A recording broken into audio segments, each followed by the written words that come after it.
그룹 코요테 소속사다 신지의 예비 신랑 가수 문원의 협의 이혼 확인서 등을 공개하고 사생활 의혹에 대해 입장을 밝혔다.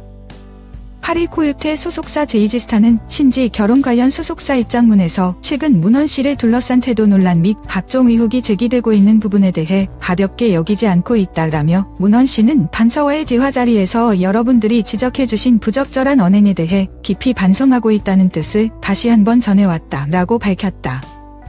소속사는 문원은 시종일관 신지 씨를 배려하지 못한 점, 코요테 멤버들을 향한 예의 없는 모습 등 언행을 통해 자신의 미숙한 면이 드러났으며 이를 통해 살아나는 사람에게 큰 상처를 준 것 같다며 당사에게도 진심 어린 사과의 뜻을 전했다라고 했다.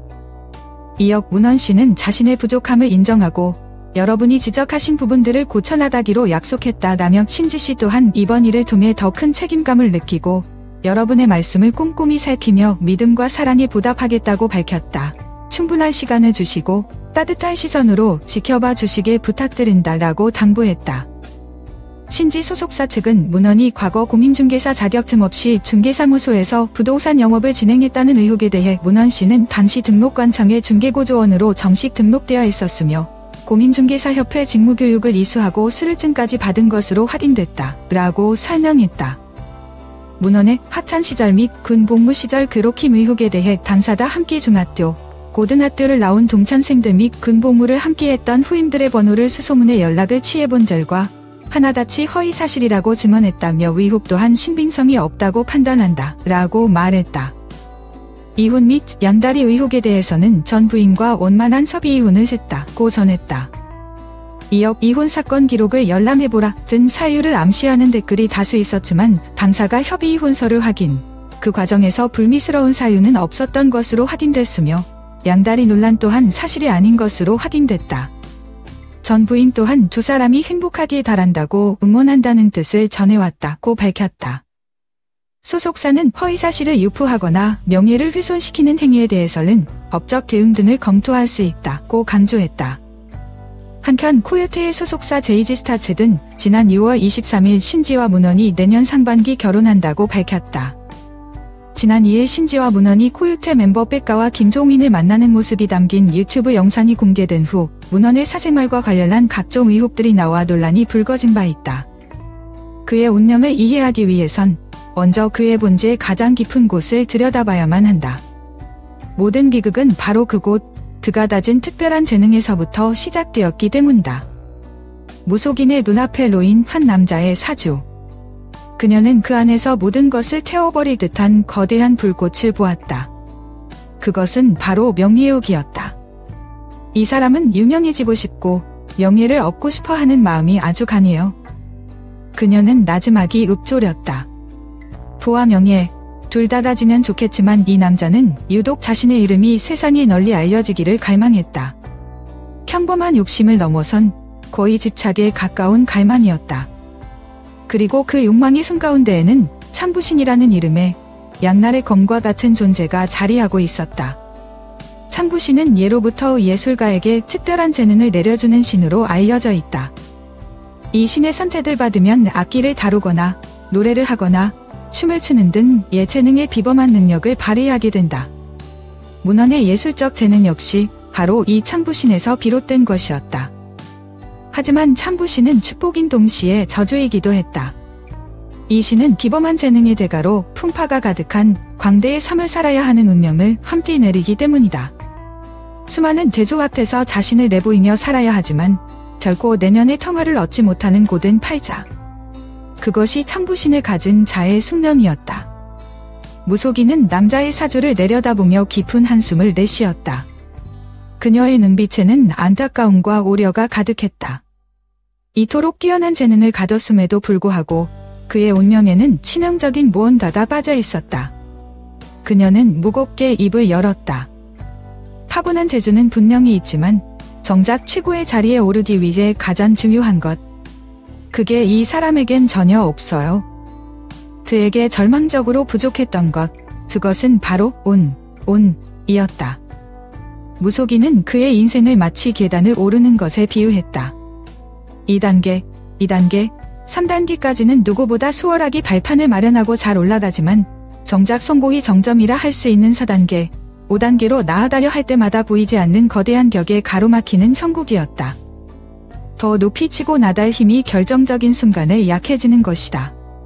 성고에 바로 눈앞에 둔 것 같은 순간에 알 수 없는 힘이 발목을 잡아 다시 끌어내리는 답답한 운명인 셈이다. 그의 발목을 붙잡는 이 보이지 않는 벽의 정체는 다름 아닌 조상이었다. 무속인은 조상이 덕이 절로 없다고 잘라 말했다. 이것은 윗대 조상들이 지은 업보, 즉 카르마의 무게가 너무나도 무거워 그 영향이 후손인 그에게까지 고스란히 미치고 있다는 섬뜩한 진실을 의미했다. 그녀의 눈에는 추상적인 개념을 넘어선 구체적인 문제들이 보였다.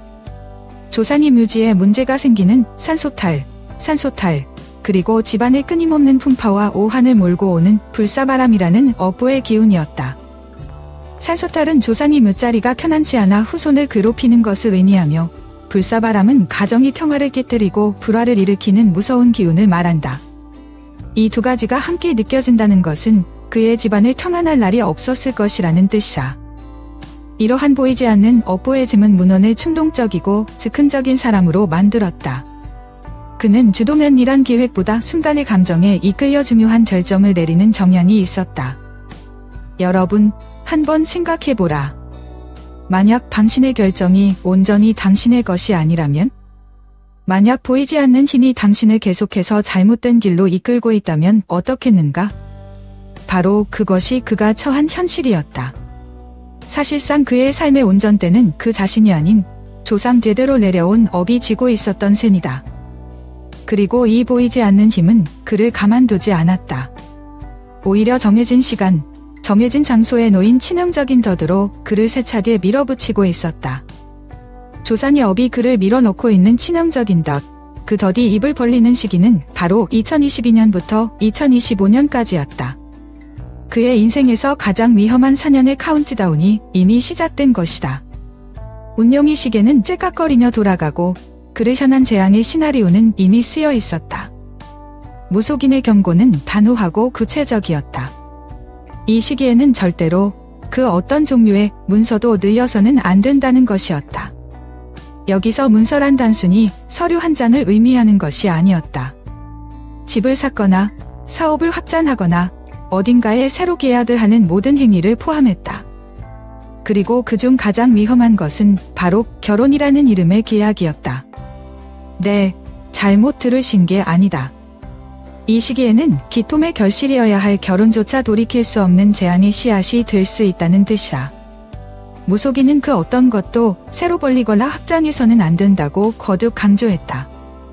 만약 이 정보를 무시하고 섣부른 판단을 내린다면 어떻게 될까?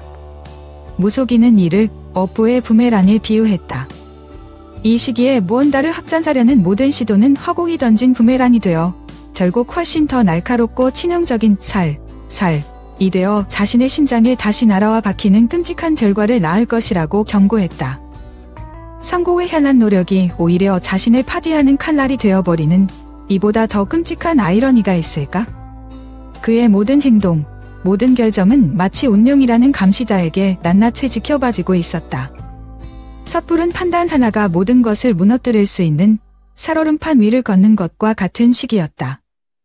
하지만 정말 무서운 것은 외부에서 오는 불운이 아니었다. 재물과 계약의 손실보다 더 끔찍한 위험이 바로 그의 가장 가까운 곳, 그의 내면에서 매일같이 그를 좀먹고 있었다. 그가 스스로를 파멸시키기 위해 매일 사용하는 가장 위험한 무기가 아직 남아있었다. 그가 매일같이 스스로를 파멸시키기 위해 사용하던 가장 위험한 무기. 그것은 바로 그의 입과 샤였다. 무속인은 그의 혀끝에 사람을 해할 수도 있는 무서운 악살이 깃들어 있다고 설명했다. 그가 누군가를 향해 진심으로 저 사람이 잘못됐으면 좋겠다고 저주를 퍼부으면 그 상대는 실제로 큰 해를 입을 수 있다는 뜻이었다. 마치 영화에서나 나올 법한 소름 끼치는 능력이었다. 하지만 진짜 비극은 그 다음이었다. 남을 향해 쏘아올린 저주의 화살은 반드시 그에게로 다시 돌아왔다. 무속인은 입으로 다 닦아 먹는다고 표현했다. 악담을 하면 할수록 결국 자신의 복을 제 손으로 깎아내리는 최악의 결과를 맞이하게 되는 운명이었다. 조상이여, 지독한 불운, 그리고 스스로를 깎아 먹는 혀의 악살까지. 모든 나쁜 징조를 종합한 무속인은 확신에 찬 목소리로 선언했다. 이런 사주를 가진 사람은 100% 아주 큰 구설수에 휘말리게 되어 있어요. 그녀는 모든 것을 꿰뚫어보는 듯한 눈으로 의뢰인을 바라보며 물었다. 혹시 지금 무슨 일 있으신가요? 바로 그 순간 모든 진실이 터져 나왔다. 의뢰인은 떨리는 목소리로 답했다. 네, 선생님. 그 사람은 가수 문헌입니다. 코요태 신지 씨의 약혼자요. 그리고 말씀하신 그대로 지금 대한민국에서 가장 큰 스캔들의 중심에 서 있습니다. 무속인의 방 안에는 순간 숨막히는 정적이 흘렀다. 흩어져 있던 예언의 조각들이 문헌이라는 이름 아래 하나로 맞춰지는 소름 끼치도록 완벽한 순간이었다.